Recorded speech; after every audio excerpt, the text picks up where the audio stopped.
que el vídeo que puse sobre el conocimiento de Dios y su base en la naturaleza, cómo el ser humano puede conocer a Dios a través de la naturaleza, no es solamente una afirmación de tipo filosófico, que también lo es. El concepto de naturaleza, evidentemente, a nivel de filosofía tiene otra connotación distinta. La naturaleza es lo que se opone a la cultura y a la historia, en el concepto filosófico de la palabra. La naturaleza es lo que se da, mientras que la cultura y la historia es la intervención del ser humano en la naturaleza, ¿verdad? Entonces, cuando hablamos desde el punto de vista filosófico, que es lo que desarrollamos ahora, que el hombre puede conocer naturalmente a Dios por la luz de la razón, como afirma desde el Vaticano I la Iglesia, y que hemos visto también y veremos más adelante en el próximo número en el Catecismo, se está refiriendo en que está el hombre por naturaleza, tiene una estructura capaz de conocer y capaz de recibir a Dios. Por eso es la base, vamos a decir, de la base de la naturaleza, que dice en teología, la gracia presupone la naturaleza. O sea, Dios, cuando se revela, presupone que hay una naturaleza humana capaz de acoger esta revelación. Algunos dicen, no, a mí no me interesa la filosofía, esos son pensamientos humanos. Algunos tienen ese criterio, ¿verdad? Un poquito extraño, porque no conocen su fe, y no conocen tampoco que la fe no es una fe ciega, no es fideísmo, sino que tiene una base razonable. Entonces, por eso puse ese vídeo de cómo la Biblia está permeada también de esta conciencia de que el ser humano puede conocer a Dios a través de las cosas creadas. Esa es la finalidad de ese vídeo que he puesto yo en YouTube. Repito, que yo espero que lo hayan visto, porque yo no les voy a hablar más ya de ese vídeo. Yo eso lo he puesto como un extra para que ustedes profundicen y cuando puedan hablar de este tema, pueden decir, ¿dónde lo dice en la Biblia? Bueno, pues ahí tienen muchos textos donde la Biblia habla de cómo el hombre puede conocer por la razón y a través de las cosas creadas a Dios, que es su creador. Ahora, cuando nosotros hablamos con personas, van entrando más gente, Virginia, Sara, Quiche, Brian Ortiz, Rosa, Rosales también desde Guatemala, Isma Sala. Buenas noches a todos los que van entrando. Entonces, para aquellos que podamos razonar con personas que a lo mejor tienen más dificultades a nivel de la existencia de Dios, que no son creyentes, o que simplemente en la vida no se han planteado esa posibilidad, o que piensan que la ciencia dice que Dios no existe, entonces eso nos va a ayudar a entablar un diálogo, sobre todo a ustedes quizás para entender un poquito mejor a sus hijos, y cómo el discurso que le pueden dar a sus hijos sobre la existencia de Dios y la no contradicción entre la naturaleza, la ciencia y la fe, que son temas relacionados con lo que el Catecismo de la Iglesia Católica nos está enseñando en estos números. En el nombre del Padre, del Hijo y del Espíritu Santo. Amén. Dejando a Dios que venga a nuestra vida en su palabra, para que Él inunde nuestro ser, para que Él ilumine nuestra mente, abra nuestro corazón, realizando esa obra en el don del Espíritu Santo en cada uno de nosotros. Vamos a orar juntos con este Salmo 19. Los cielos cuentan la gloria del Señor. Proclama el firmamento las obras de sus manos. Un día al siguiente le pasa el mensaje y una noche a la otra le transmite el dato. No hay dicho ni palabras, ni voces que se escuchen, mas por todo el orbe resalta su ritmo. Sus palabras llegan hasta el fin del mundo. Allí levantó una tienda para el sol, quien, como un esposo, sale de su cama como atleta feliz a correr su carrera. Él sale de un extremo del cielo. Su vuelta alcanza al otro extremo contrario y ninguna cosa escapa a su ardor. La ley de Dios es buena, consuelo para el alma. Ciertas son sus palabras y al ignorante enseñan. Los mandamientos del Señor son rectos y al corazón alegran. Todo precepto del Señor es puro y es luz para los ojos. El temor del Señor es puro y permanece para siempre. Los juicios del Señor son ciertos, son siempre iguales para todos. Son más deseables que el oro más fino que existe. Más que la miel es su dulzura, más que el jugo del panal.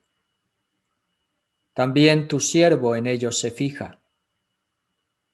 Guardarlos es para mí una riqueza. Pero ¿quién repara en sus deslices? Límpiame de los que no conozco. Guárdame también de la soberbia, que nunca instale en mí su dominio. Entonces seré un hombre perfecto y limpio del pecado más grave. Señor, mi roca y mi redentor, que todo lo que dice mi boca y el murmullo de mi corazón sean agradables ante ti. Los cielos cuentan la gloria del Señor. Proclama el firmamento las obras de sus manos. Que sepamos descubrirte, Padre Dios, en tu creación. Danos un corazón sensible.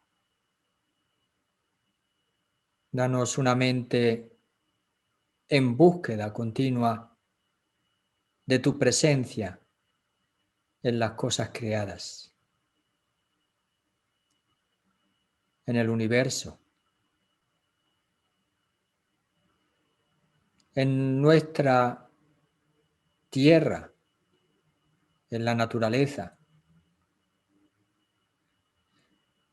en tus hijos amados, cada uno de los seres humanos que tú has creado a tu imagen y semejanza,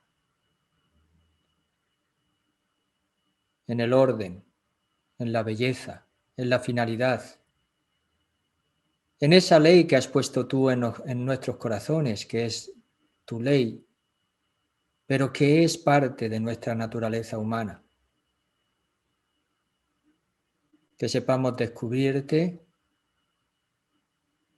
en esa creación que tú has creado como buena, superando la maldad que nosotros hemos puesto en ella con nuestro pecado desde el inicio. No dejes que el pecado que nos habita, que permea a todos los seres humanos,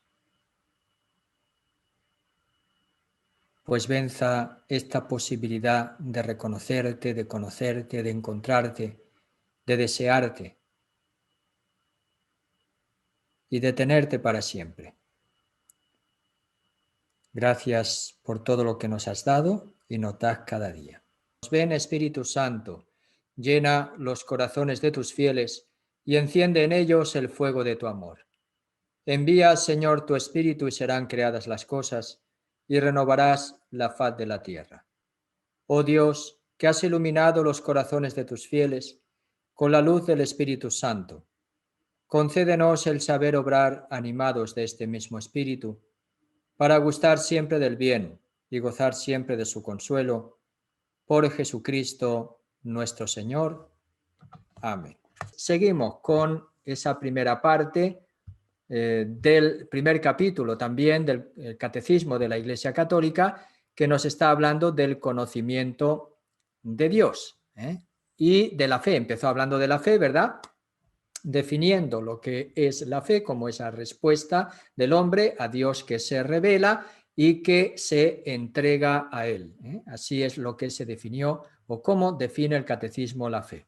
Voy a compartir las diapositivas para seguir. Desde esta fe ya dijimos que se va manifestando poquito a poco que el ser humano, que corresponde a un deseo. El hombre, por su naturaleza, desea a Dios y lo busca, porque así es como Dios ha creado al ser humano.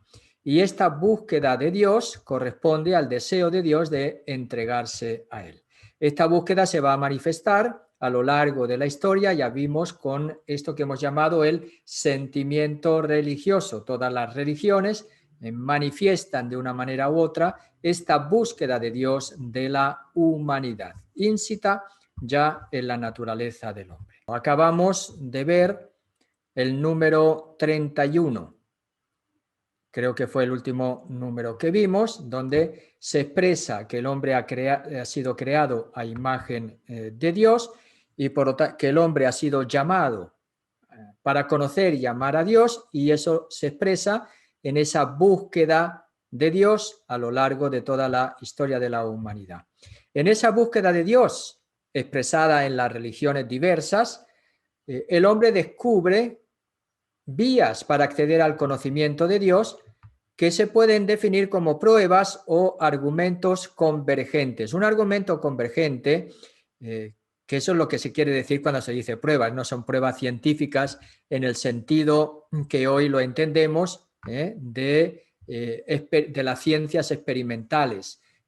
No son pruebas que se experimentan y después se falsifican para poder, hasta que no se demuestre lo contrario. No, ese es el criterio. Se está hablando en filosofía de argumentos que convergen, que nos llevan a afirmar que Dios existe. Y esa afirmación la podemos hacer con una verdadera certeza. Es decir, no es algo que hacemos titubeando, no. Una certeza basada también en esos argumentos que nos hacen decir Dios existe. Y desde ahí también descubrir a Dios como un Dios incluso personal. Ya sabemos que no vamos a conocer a Dios en su ser hasta que no se revela Él a nosotros, hasta que Él no se comunica no solamente en la creación, sino en la revelación, que progresivamente se ha ido encaminando hacia su plenitud, que es Jesucristo. Entonces hoy vamos a ver, a partir del número 31, cuáles son esas vías que el ser humano ha ido descubriendo a lo largo de la historia para acceder al conocimiento de Dios, es decir, esas pruebas o argumentos convergentes y convincentes que permiten llegar a verdaderas certezas. Entonces estamos en parte ahora en ese fides qua creditur, analizando que el hombre es capaz de Dios. La fe tiene una base natural en el deseo y en la estructura natural del ser humano, porque Dios lo ha creado para acogerlo, para que pueda descubrirlo, para que se pueda encontrar con él. Después veremos en el capítulo 2 que como la fe es una respuesta a Dios que se revela, el capítulo 2 hablará de esa revelación. Dios al encuentro del hombre, la revelación. Y el capítulo 3 de esta primera parte nos hablará dentro siempre de la estructura del fides qua, de la respuesta del hombre a Dios. Algunos dicen, bueno, ¿y qué es eso del fides que y fides qua? Ya lo explicamos hace 2 semanas, si recuerdan. El fides que es el contenido de nuestra fe, fides qua, vamos a decir, es la estructura de nuestra fe, el acto mismo de la fe, cómo lo describimos, que es lo que estamos haciendo ahora, viendo que el hombre es capaz de Dios. En otras palabras, el fides qua responde a la pregunta, ¿qué significa creer? Esa es la pregunta a la que responde el fides qua. Mientras que el fides que responde a la pregunta ¿en qué creemos? ¿En quién creemos? ¿Y cuál es el contenido de nuestra fe? Y así el número 32 nos va a hablar del mundo, cómo estas pruebas se han desarrollado a través de la observación del mundo. Y ahí voy a presentar, junto con el número 32, Lo que se han llamado las 5 vías de Santo Tomás. Voy a primero a leer el número 32 del Catecismo de la Iglesia Católica y después juntos les voy a presentar a Santo Tomás para que veamos también las vías en su obra maestra, que es la Suma Teológica. Las vamos a leer tal como él las ha escrito, pero no en latín, sino en una traducción al español, evidentemente, porque no puedo ahora.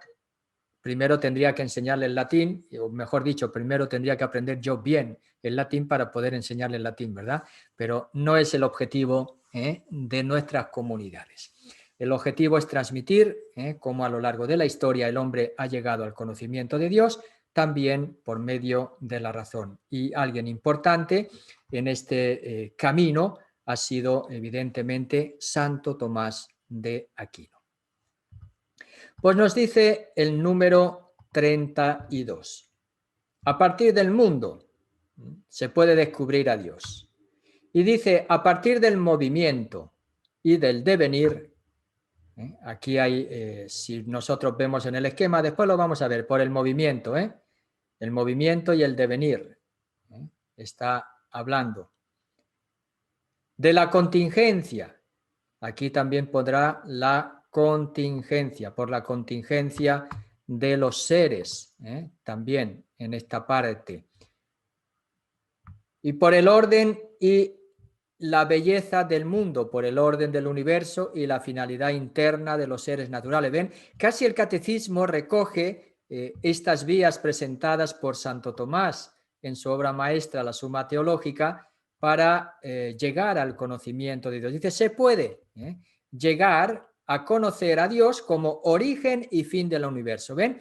A partir del mundo, analizando el movimiento. El movimiento significa que hay cambio continuo. Hay cambio continuo. Por lo tanto, dentro de este cambio, ¿quién provoca este movimiento continuo? El devenir. La contingencia, ¿qué significa?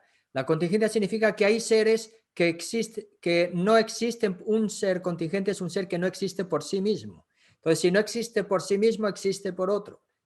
Y así Santo Tomás va a ir desarrollándolo hasta una cadena al infinito imposible. Hay que llegar a un ser necesario, que no depende en su existencia. Estamos hablando aquí de metafísica más allá de la física o de la naturaleza, del ser, a nivel del ser, no depende en su existencia de nadie, sino nada más que de sí mismo. Y cuya existencia de los seres existentes depende de él. Y por eso ahí se encuentra a Dios como origen del mundo. Pero no solamente es el origen del mundo, sino que en el mundo descubrimos que el mundo está finalizado, se mueve para alcanzar fines.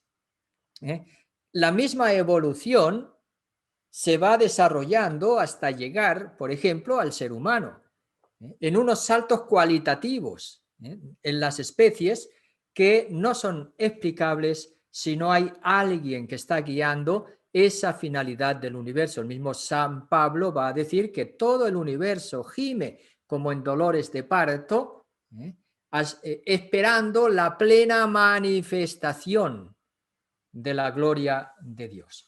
Pues ahí tenemos, a partir del mundo, nos dice el Catecismo de la Iglesia Católica en este número 32, podemos descubrir, por lo tanto, a Dios como origen y como fin del universo. Esto se puede subrayar, como origen y como fin del universo. Todo el mundo tiene como origen a Dios. Y todo el mundo se dirige en su finalidad, en su sentido, hacia Dios. Dios es la finalidad del mundo. San Pablo afirma, refiriéndose a los paganos, en un texto de la carta a los Romanos, capítulo 1, está así señalado en el Catecismo de la Iglesia Católica, en el número 32, si lo tienen lo pueden seguir. Lo que Dios, dice, San Pablo afirma refiriéndose a los paganos. Lo que de Dios se puede conocer está en ellos manifiesto. Dios se lo manifestó a los paganos. ¿Y qué hay de Dios? ¿Qué es lo que le manifestó a Dios de sí mismo? Dice, porque lo invisible de Dios desde la creación del mundo se deja ver a la inteligencia, que es ¿dónde se deja ver?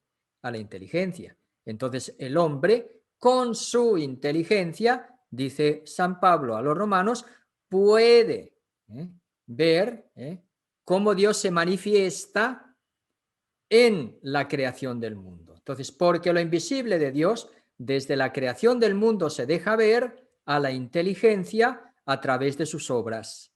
¿Cuáles son las obras de Dios? La creación.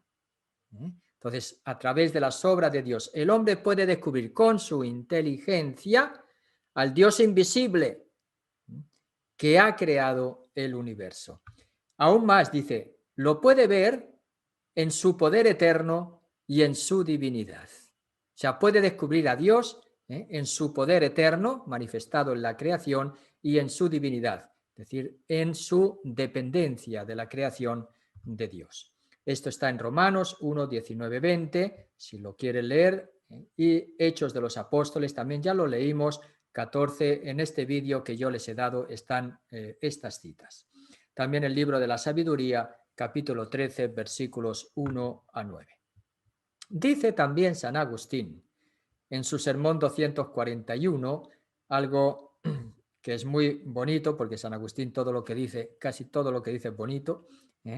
Entonces, interroga a la belleza de la tierra, interroga a la belleza del mar, interroga a la belleza del aire que se dilata y se difunde, interroga a la belleza del cielo, interroga a todas estas realidades. Todas te responden, ve, nosotras somos bellas. Su belleza es su proclamación. Estas bellezas sujetas a cambio, ¿quién las ha hecho sino la suma belleza? Pulcher, ¿no sujeta a cambio? Toda esta belleza está sujeta a cambio, está en proceso de devenir. Sin embargo, hay alguien que no está sujeto a ningún tipo de cambio, porque si no dependería de alguien, y es Dios que no está sujeta a cambio y de quien depende toda la belleza del universo. Vamos a ver también cómo en el número 33 el Catecismo de la Iglesia Católica va a decir que a través del hombre y su aspiración al infinito, puede descubrir también a Dios en la voz de su conciencia y en su deseo de libertad. Aquí les pongo la próxima diapositiva, el número 33, que también lo vamos a leer. Después pasaremos a las vías de Santo Tomás y a otros argumentos que ha habido a lo largo de la historia para llegar al conocimiento de la existencia de Dios. En el número 33 dice el Catecismo de la Iglesia Católica que también, por lo tanto, estamos hablando de las vías para acercarse a Dios, que tienen como punto de partida el mundo, lo hemos explicado en el número 32, y ahora el hombre. El hombre también es un punto de partida para llegar a la existencia de Dios. Dice, el hombre, con su apertura a la verdad y a la belleza. El hombre busca la verdad, busca la belleza. Y no, la belleza no se refiere solamente a la belleza física de una persona. La belleza como el concepto de belleza a veces nosotros lo tenemos un poquito distorsionado también. La belleza es aquella fuerza externa de la naturaleza, es lo que hay en la naturaleza que suscita en el ser humano la contemplación. La belleza me llama a contemplar. Y cuando yo contemplo una cosa, cuando yo me quedo ante una pintura hermosa, ante una obra de teatro, ante una danza también llena de arte, uno se queda embobado, se queda contemplando, se queda mirando, porque le atrae desde fuera. Le atrae desde fuera. Ese es el concepto de belleza. Entonces, el ser humano está abierto a contemplar esta belleza con su sentido del bien moral. El ser humano tiene también una capacidad de decir esto está bien y esto está mal. Y eso se expresa también en la voz de la conciencia y en sus decisiones de libertad. Por eso dice que el ser humano, con su apertura a la verdad y a la belleza, con su sentido del bien moral, con su libertad y la voz de su conciencia, con su aspiración al infinito y a la dicha. El ser humano es un ser insatisfecho. El ser humano nunca dice esto es suficiente cuando se trata de felicidad. Nunca. ¿Quién se queja de ser feliz? Al contrario, siempre se busca en todo lo que hacemos esa dicha. Entonces es un deseo infinito. Es un deseo que sabemos que no se sacia con las cosas creadas inmateriales. Entonces, ese deseo se encuentra dentro de alguien que sí da la dicha de una manera infinita. Y ese es precisamente Dios. El hombre se interroga sobre la existencia de Dios. En todo esto se perciben signos de su alma espiritual. Cuando el ser humano es capaz de extasiarse, vamos a decirlo de esa manera, ante una obra maestra de música, un concierto, una obra de arte, un paisaje, la contemplación de un niño y de una niña que a veces nos dejan embobados también, ¿verdad? Por la belleza que parte de la inocencia, que parte de la espontaneidad. Todas esas expresiones de belleza que hay en el ser humano, un hombre, una mujer, las obras que el mismo hombre puede realizar en un momento determinado, todo eso manifiesta que en nosotros hay algo que va más allá de la materia. El acto contemplativo, el acto apreciativo, el acto del valor que se le da a las cosas, expresa que hay algo por encima de lo material. Y eso es lo que llamamos el signo del alma espiritual. La semilla de la eternidad que lleva en sí, al ser irreductible a la sola materia, dice, su alma no puede tener un origen nada más que en Dios. El hecho de que nuestra alma la descubramos como que va más allá de la materia en los actos que realiza, de su inteligencia y de su libertad, de su contemplación, de su capacidad imaginativa, creativa, etcétera, etcétera. Eso es lo que manifiestan que tenemos un alma espiritual. ¿Quién puede crear ese alma espiritual? Eso no viene de la materia. Hay un texto, un libro, El alma y su destino, escrito por Vito Mancuso, un italiano. Lo aconsejo, pero a la vez también con reparos, porque hay algunas afirmaciones que algunos no las pueden entender bien desde la filosofía, pero a la hora de hablar del alma, y precisamente es un libro que quiere demostrar la espiritualidad del alma.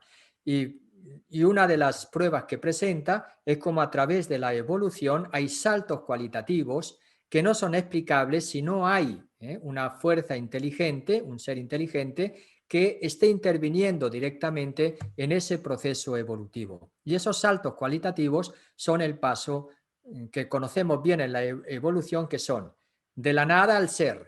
Bueno, ese es el primero, ¿no? O sea, ¿cómo puede venir de la nada el ser? No puede ser. Entonces, el ser tiene que existir y es un ser que existe por sí mismo y es Dios, que es el que crea. Del ser energía, que es la concentración energética, ¿verdad?, que habla, que provoca el Big Bang, a la materia. Hay un salto cualitativo de la energía a la materia.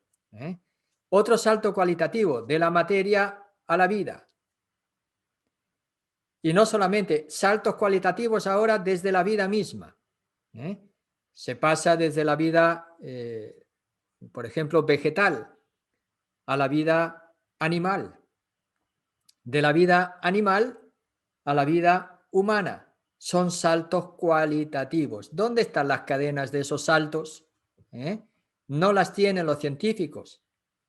Y no las tienen porque no es cuestión, dentro de miles y millones de años, no es cuestión solamente de evolución, sino que hay un proceso en el que Dios va interviniendo para dirigir la creación, y el libro del Génesis nos lo cuenta, al grado excelso del ser humano, que podemos manifestar y podemos descubrir en él esa alma espiritual que no procede de la materia, sino que viene de un ser espiritual que existe desde siempre, que tiene el poder de crear y que es Dios. Bueno, eso es un argumento también muy grande. Para mí me parece, claro, en lo que estamos hablando, no piensen ustedes que a alguien que no tiene fe, ustedes le van a hablar de esto y ya le van a dar la fe. No se trata de eso, eso no va a pasar. Eso no va a pasar. La fe siempre es un don. Ya, mira, yo le voy a hablar de esto. Mire, ¿cómo no vas a creer en Dios por esto y por esto? Si no crees en Dios es que estás ciego. No, eso no va a pasar. San Agustín también decía, dice, para aquel que quiere creer, dice, tengo 1000 argumentos para demostrarle que Dios existe. Dice ahora, para aquel que no quiere creer, no tengo ninguno. Decía San Agustín. Entonces hay que ir también con prudencia y en un diálogo también con personas no creyentes, sobre todo dependiendo del nivel de formación que tenga esa persona, los argumentos tienen que dirigirse de una forma u de otra. Bueno, vamos aquí ahora a ver alguna de esas vías. ¿Qué nos dicen en la historia? Les voy a presentar un argumento de San Anselmo para que se les haga confusión en la cabeza, pensando, y después el de Santo Tomás. Y desde ahí vamos a ir viendo las vías de Santo Tomás como argumentos de la existencia de Dios y después algunos argumentos más actuales que se han dado, sobre todo a través de la moral, y la teoría del diseño inteligente, que la voy a explicar muy someramente, evidentemente, que como vía del conocimiento y sobre todo de la vía de la conciencia para establecer una objetividad en la moral. Para muchos es inexplicable y para mí también otro argumento, el argumento de la injusticia. Para mí ese es un argumento muy fuerte. Si Dios no existe, este mundo no tiene sentido, sobre todo para las personas que más mal lo han pasado. Un mundo que nunca le va a ofrecer justicia, un mundo que se va a quedar siempre en esa injusticia, porque al final pues se acaba todo en la injusticia. A ver, le quiero poner una anécdota antes de pasar. Ayer tuve un funeral, algunos estuvieron, ¿verdad? Y hablamos, evidentemente, un funeral es porque creemos en la resurrección, ofrecemos el sacrificio de Cristo, ¿verdad? Para acompañar a nuestros seres queridos difuntos en ese camino hacia la casa del Padre y para ayudarlos en ese proceso de purificación, ofreciendo el sacrificio de Cristo, evidentemente, en la Eucaristía. Bueno, esa es nuestra fe, creemos en la resurrección. Maribel está por aquí. Sí. Lo digo porque me acompañó. Entonces, en el funeral, cuando vamos al sitio de la sepultura, pues viene un mariachi acompañando a una carroza, porque allí en el cementerio metieron al difunto en una carroza, y desde la carroza fueron al funeral con el mariachi cantando una ranchera mexicana que se llama ¿cómo? Puño de tierra. Puño de tierra. No sé si conocen la letra de Puño de tierra, pero va diciendo, la vida son 4 días, dale gozo al goce, porque al final te van a echar un puño de tierra. Y en eso es lo que va a acabar tu vida. Bueno, pues allí cuando estaba el mariachi, le digo, por favor, ¿pueden parar de cantar? Por favor, ya basta.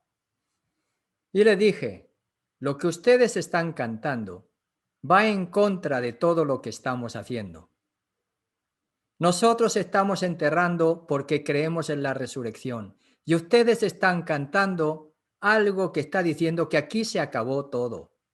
No se dan cuenta, así que basta, no me canten más esa canción. Después Evidentemente, si no se lo dice nadie, ni siquiera se dan cuenta. A veces hacemos cosas sin darnos cuenta.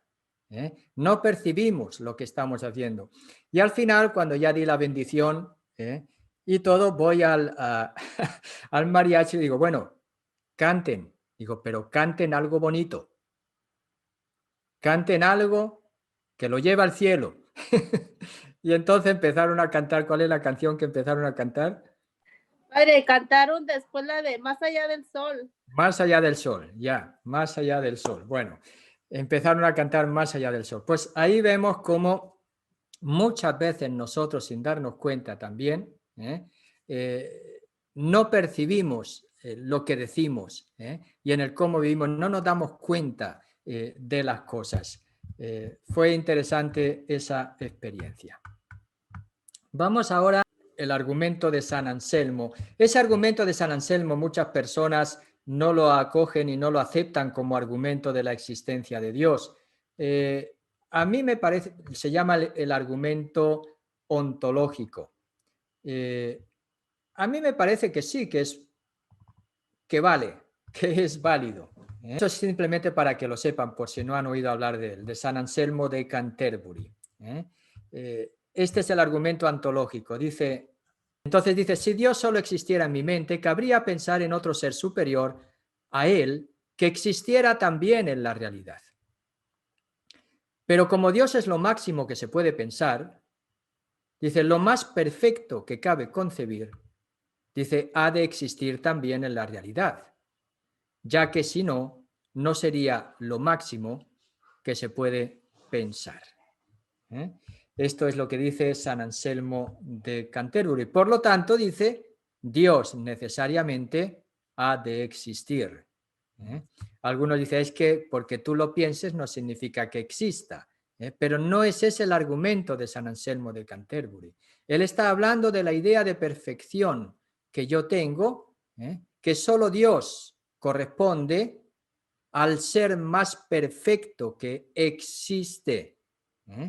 Y él dice, el hecho de que yo pueda pensar en eso, tiene no como pensamiento, sino como ser más perfecto, no puede haber alguien más perfecto que Dios y que exista, porque si Dios no existe y esa cosa que no es tan perfecta como Dios existe, entonces dice, ya sería más perfecta que Dios mismo, dice, y eso sería una contradicción.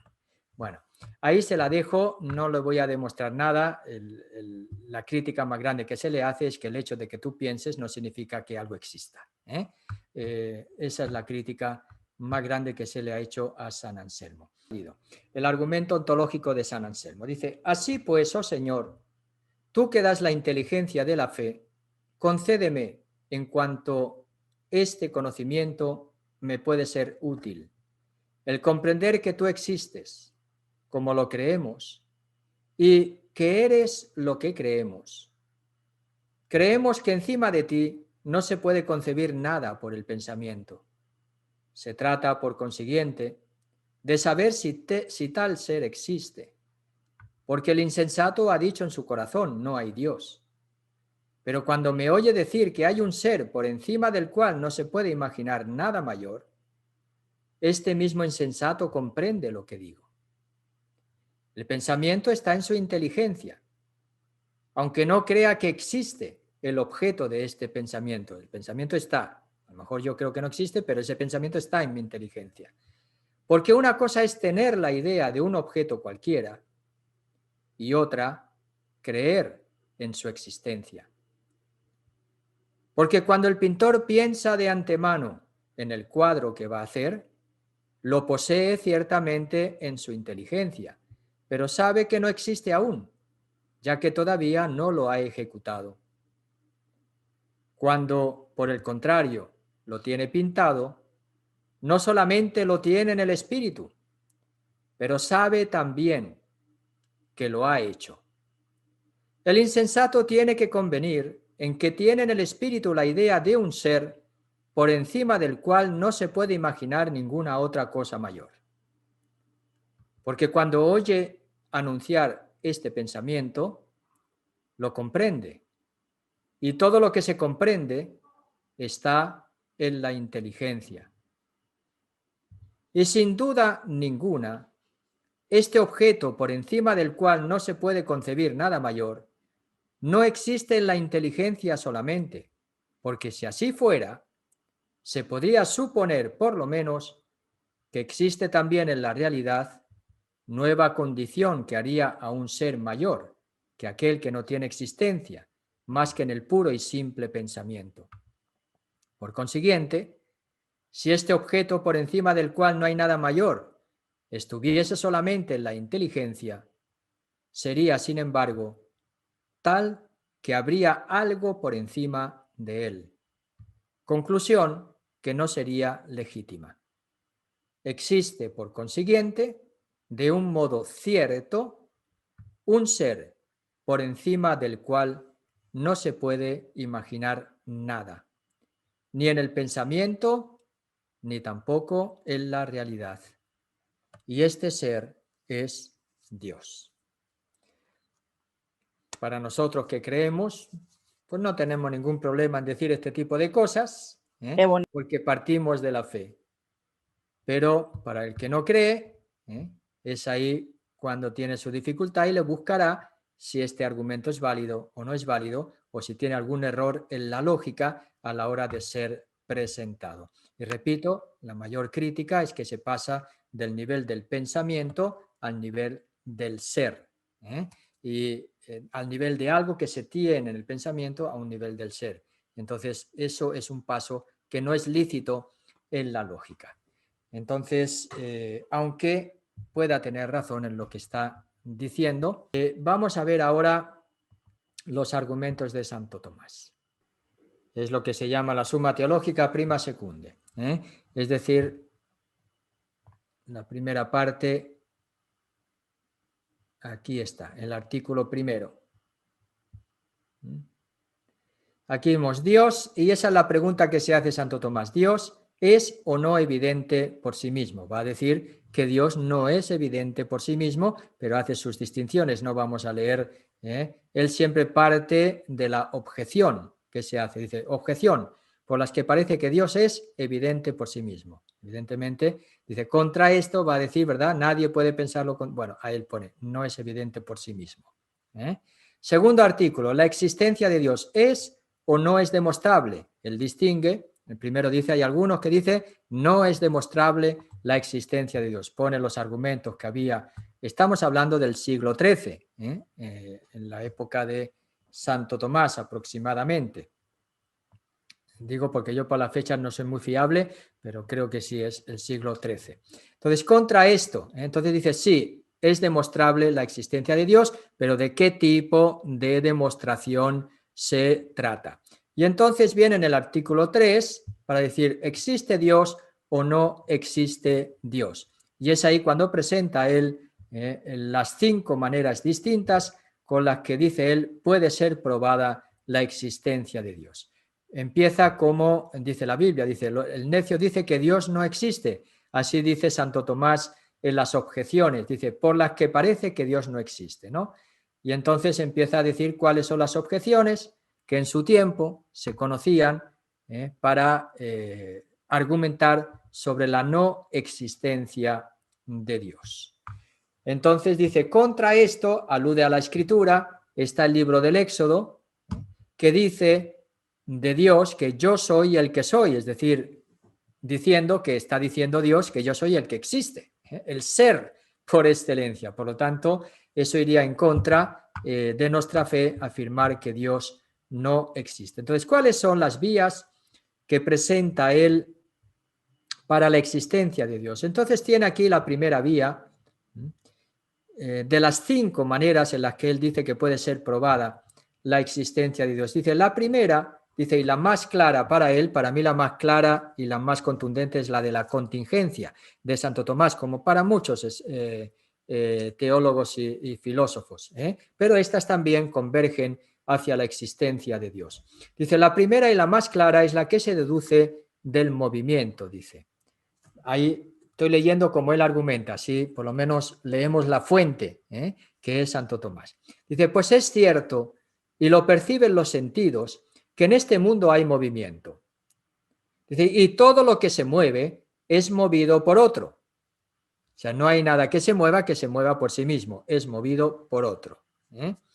De hecho, no está hablando de que yo me muevo por mi mano, se mueve también por una orden que se da en el cerebro, pero si yo me muevo y soy capaz de moverme en mi cuerpo es porque antes he sido engendrado por otro, que ha iniciado mi movimiento a través de las células, ¿verdad?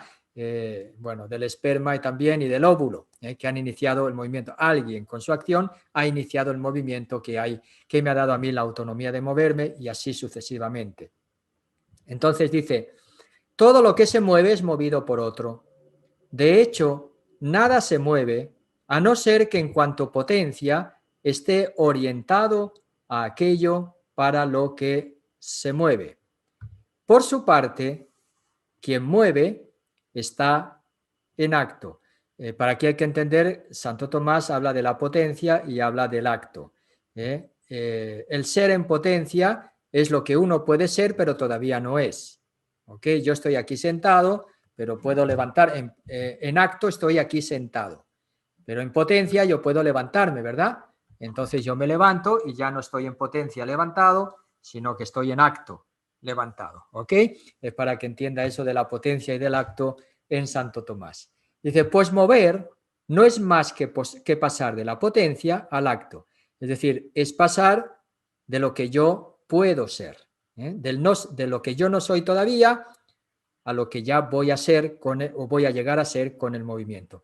Yo todavía no estoy de pie, sino que estoy sentado. Pero si yo me levanto, digo por un ejemplo sencillo, ya puedo estar.